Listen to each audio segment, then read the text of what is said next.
Rosberg didn't get the best of starts and left himself vulnerable to attack from Vettel and Hamilton.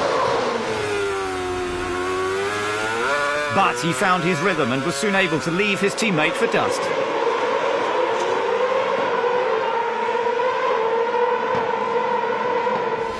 Jean-Eric Vergne got a good view of Button getting ahead of Sutil.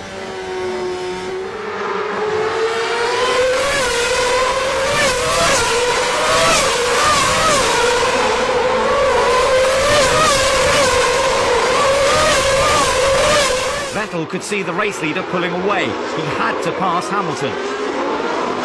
Sutil and Button tangled while Van der Garde and Maldonado swapped paintwork. Rosberg led Hamilton, Vettel, Webber, Raikkonen, Alonso and Perez. But could the Mercedes hold out?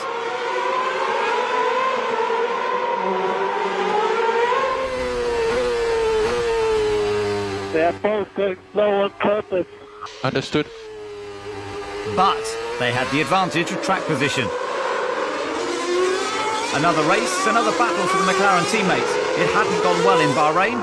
How would it pan out this time? Checo just cut the chicane. He's got to stop turning in on me, guys.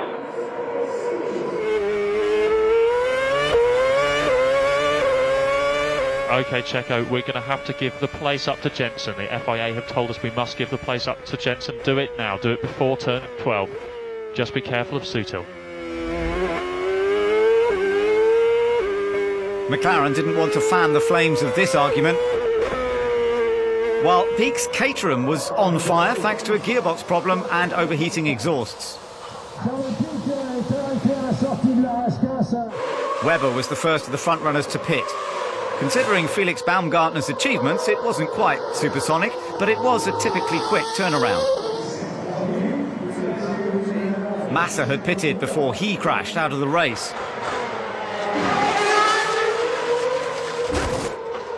And Felipe had to go to hospital for precautionary checks.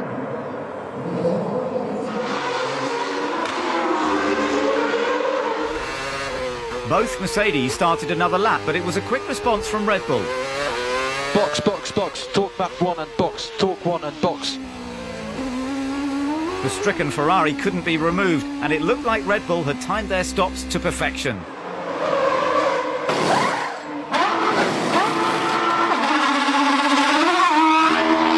Safety car, safety car. OK, Lewis, safety car, safety car. So keep the delta positive, keep the delta positive. You are boxing the end of this lap. We will stack the cars.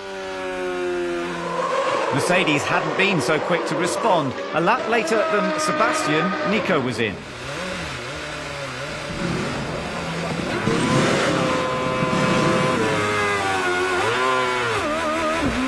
And the cars weren't exactly stacked.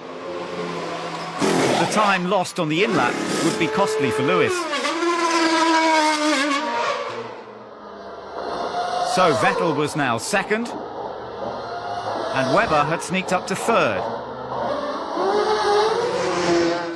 How did I get to by two cars? OK, Lewis, looks like we lost time on the entry. Told me to have a 6-second gap.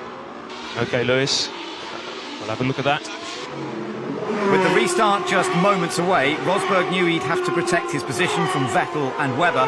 Then it was Hamilton, Raikkonen, Alonso and the McLarens. Once again they fought. This time a clean move from Perez caught his teammate unawares. But Sergio wasn't done yet.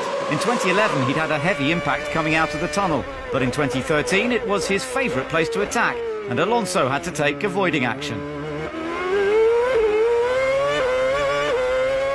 Fernando got the chicane. He has to give me the position.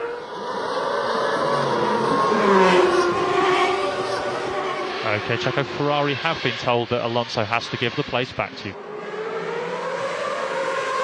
But before he had the chance, there was chaos when Chilton hit Maldonado. The Williams was out on the spot, while rookie Chilton was given a drive-through penalty. And the runaway barrier caused a lot of damage to teammate Bianchi's car, who was just behind the sparring pair. Pasta was not injured, but the race was red-flagged.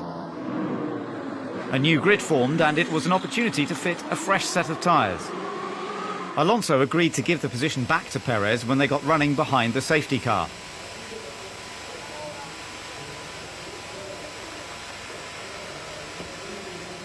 Things looked good for Red Bull. Could they jump Rosberg on the restart?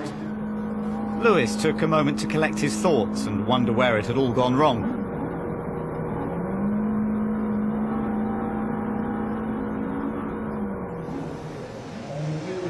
With the barrier restored and Maldonado's car cleared, Fernando's first job was to let Sergio retake sixth.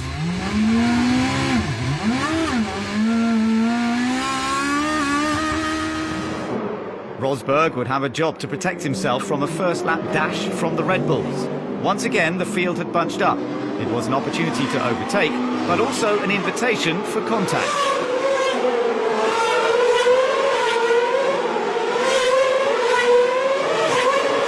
Ninth place Sutil fancied his chances with Button in front. Going into the hairpin, he battered his way through.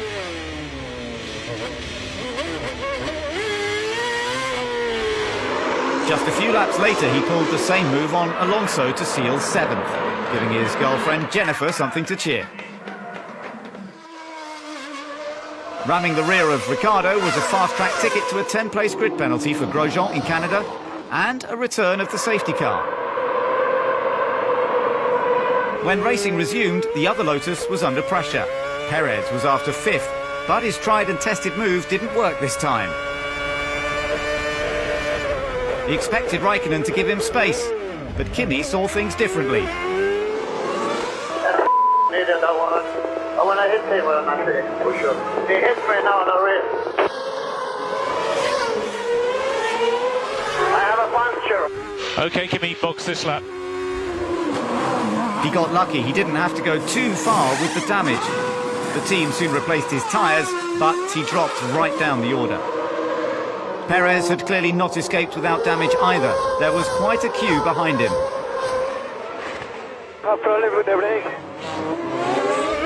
He couldn't make pit entry, so pulled off the track. That was a real shame. That was really good effort up through that point, Checo. Kimi was not a man to dwell on his misfortune. He was now 13th and soon cast Gutierrez aside. On the same lap, he took 11th from fellow Finn Bottas. And on the final lap, he made a fantastic move on Hülkenberg to put himself in the final point-scoring position.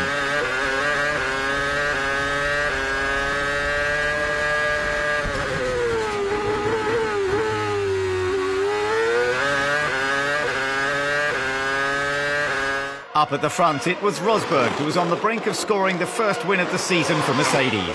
He led every single lap of the race despite two safety cars and a red flag. It had been 30 years since his father Keke had won in Monaco. Monaco World Team, can't believe it. Thank you so much. The car was really awesome today. This is really special for me. It was only his second Formula One victory. Second place ensured Vettel increased his lead at the top. Raikkonen maintained his unbroken run of points, but the team had lost ground in both championships. The pressure was on Hamilton to keep up with the leaders, while fifth for Sutil was a welcome boost of confidence. Spain was one of the strongest